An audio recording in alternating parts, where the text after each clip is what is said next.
Boa tarde, aleluia, glória a Deus. E a paz, o amor, a graça de Deus, a misericórdia, o perdão nos alcance nessa manhã. Que a paz de Cristo possa exceder, acender, iluminar nossa mente. Nós vemos que Salomão, ele fez uma oração, e Deus falou para ele: você não me pediu riqueza e nem me pediu a morte dos seus inimigos, mas você pediu sabedoria. Eu vou te dar sabedoria, conhecimento para você saber lidar com esse povo.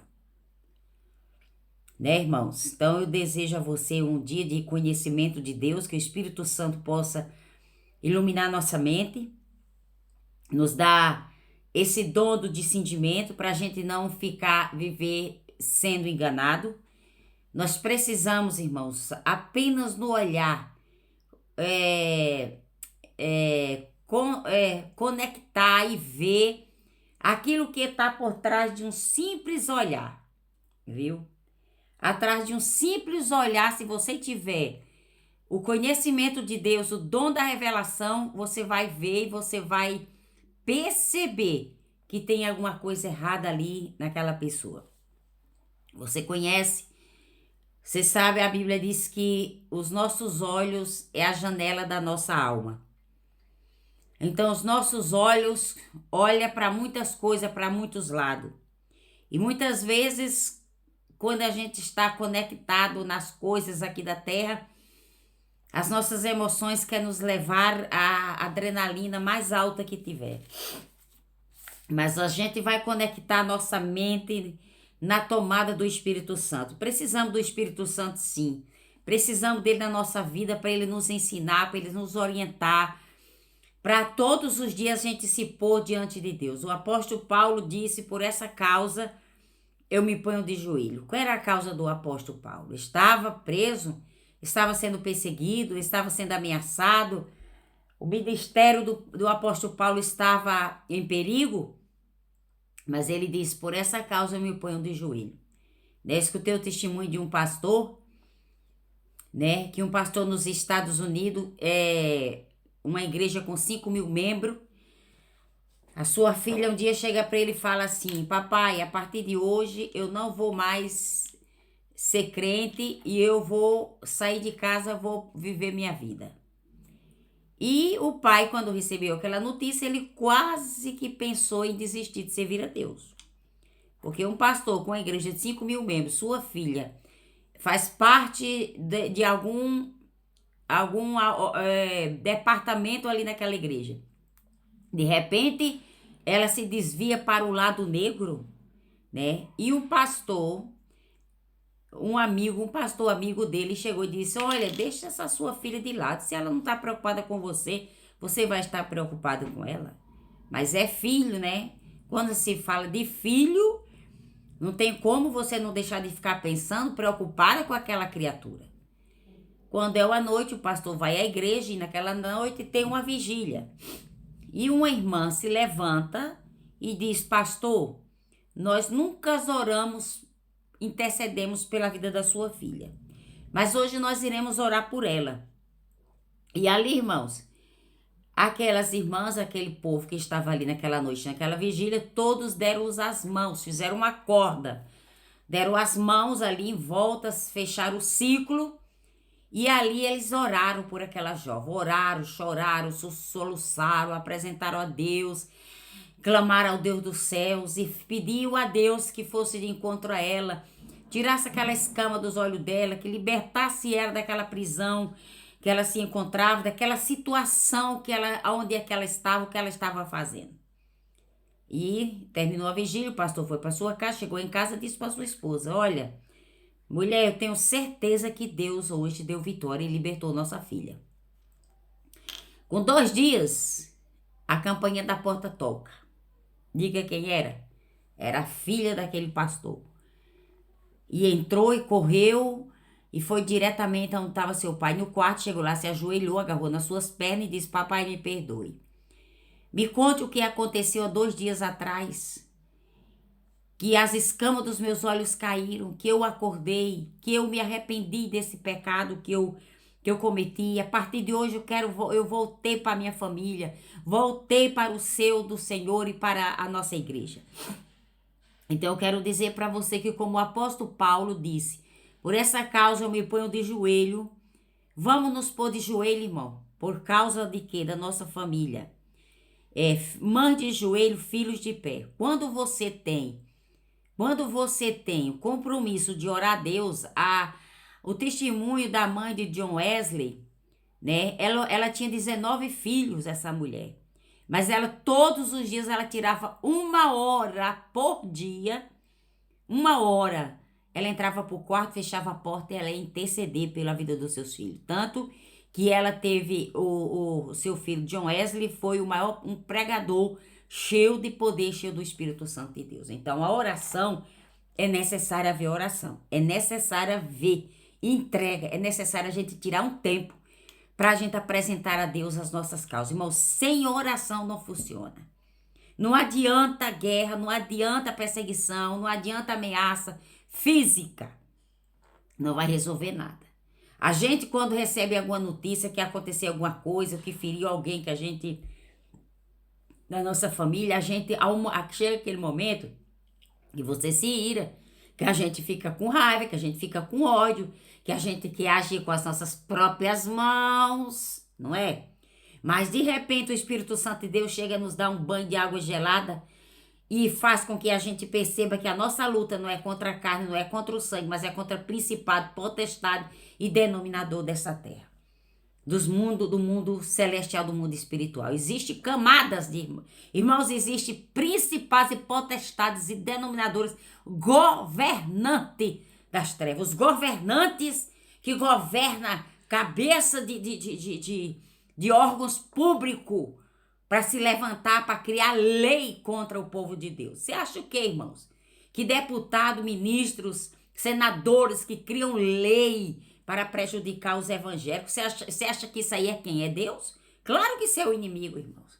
Mas a gente só poderá romper, a gente só pode vencer essa classe demoníaca se a igreja orar. Se a igreja der as mãos. Se a igreja parar de dizer, eu sou de Paulo, de Pedro, de João, de Tiago, você é de Jesus. Nós somos de Jesus.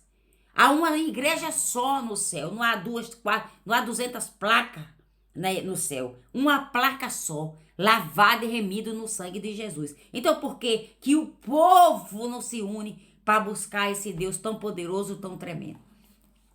A palavra do Senhor diz em Hebreus capítulo 11, versículo 3, que pela fé entendemos que o mundo foi feito pela ordem de Deus e que aquilo que se vê não foi feito daquilo que se vê. Não existia nada, irmãos. Não existia nada na face da terra. A Bíblia diz em Gênesis que o mundo era sem forma e vazia. E que o Espírito Santo de Deus bailava sobre as águas. Mas o Senhor Deus chegou e olhou o grande arquiteto desse universo. Você consegue ver alguma coluna sustentando esse universo? Você consegue? Você não vê. Sabe por quê? Porque quem sustenta isso aqui tudo, esse globo todo, esse globo terrestre todo, esse globo, não importa se é Brasil, se é Europa, se é o ocidental, os continentes, quem está segurando é a mão do Todo-Poderoso. O onipotente, onisciente, onipresente, ele pode mudar a rotina, a nossa história, a nossa casa, a nossa família, filhos que estiver enfrentando grandes afrontamentos, aonde o inimigo tem armado emboscada, cilada, estratégia e tem tentado tragar, tirar a paz, tirar o sossego de muitas famílias. Vocês acham o quê? Que tem mães por aí, irmãos, tem mães por aí que elas não dormem de noite à espera que seus filhos entrem dentro de casa. Outras ficam olhando pro telefone, com medo do telefone tocar e de receber uma má notícia. Mulheres que esperam a noite toda e quando olha, vê seu marido chegar em casa embriagado, endemoniado, com palavras porcas, palavras imundas na boca deles. Mulheres também que usam a bebida alcoólatra como refúgio, mulheres que não cuidam da sua casa, que não cuidam dos seus filhos, mulheres que não cuidam bem do seu relacionamento, do seu casamento, homens que não dão conta da sua responsabilidade de um marido, de um pai, está sempre ausente em alguma área, em alguma situação da sua casa, pais ausentes, mães ausentes, filhos que vão crescer problemático, com a cabeça voltada, revoltado, oprimido, depressivo e perseguido, porque vai sempre dizer, eu não tenho mãe, eu não tenho pai, eu nunca tive um pai para falar comigo, eu nunca tive uma mãe para sentar e conversar comigo, nem para me dar uma cacetada, eu nunca tive. Mas eu vou dizer uma coisa para você, eu tinha uma mãe que cabo de vassoura lá em casa podia ela fazer cabo de vassoura, viu? Porque ela só falava uma vez, na segunda esperasse o cabo de vassoura, porque a cabeça ficava cheia de catombo, mas que ela resolvia o problema, resolvia.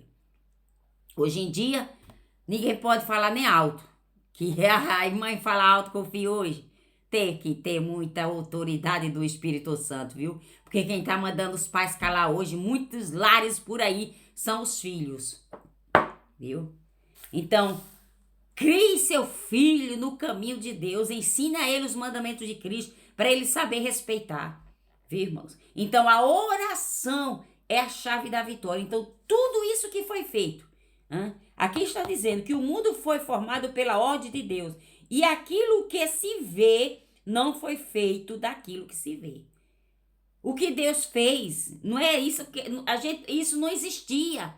Ele fez, ele chamou, ele declarou, ele determinou. Então, se você não está vendo a sua casa em ordem, se você não está vendo o seu casamento, o seu relacionamento, os seus filhos, como você sonha, começa a orar. Começa a tirar um tempo. Começa a achar um tempo na sua agenda para você orar 10, 20, 30, uma hora por essa situação, que você vai ver Deus mudar esse cativeiro. Olha, versículo 29 diz, pela fé o povo atravessou o mar vermelho, como se estivesse passado em terra seca. Mas quando os egípcios procuraram fazer o mesmo, morreram afogados. E aí? O que é que você diz dessa palavra? Pela fé caíram as muralhas de Jericó, depois que o povo de Israel tinha andado ao redor dela durante 7 dias. Pela fé Raabe, a prostituta, não morreu com todos os outros. De sua cidade, quando eles se recusaram a obedecer a Deus, pois ela deu uma acolhida amigável aos espias. Foi pela fé. Foi pela fé que as muralhas caiu. Foi pela fé que a prostituta Raabe não morreu junto com a população de Jericó. Foi pela fé que Abraão saiu da sua terra levando a sua mulher, levando tudo que é seu e junto com ele levava o seu sobrinho Ló. É pela fé, irmãos, que a gente tem que começar a enxergar. É pela fé que você tem que começar a procurar e ver. Colocar o seu filho, colocar a sua filha, colocar seu marido, colocar você na posição certa.